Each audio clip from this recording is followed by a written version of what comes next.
Here's how to play Forsaken on PC on Roblox.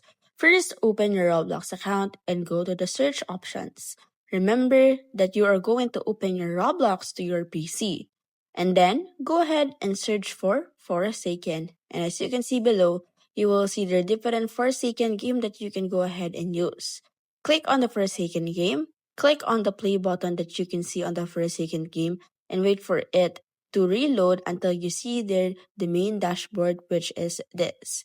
This means that you have already going or joining a server. Now for the server, it depends on you on how are you going to join. Is it public or private? Now after going into the game, you can now go ahead and click on the survivors and choose which character would you like. So it's up to you if you want to be killer or a survivor. And then afterwards, you can now go ahead and enjoy playing the game on the PC, which is the Forsaken. Fast, easy, with no complications.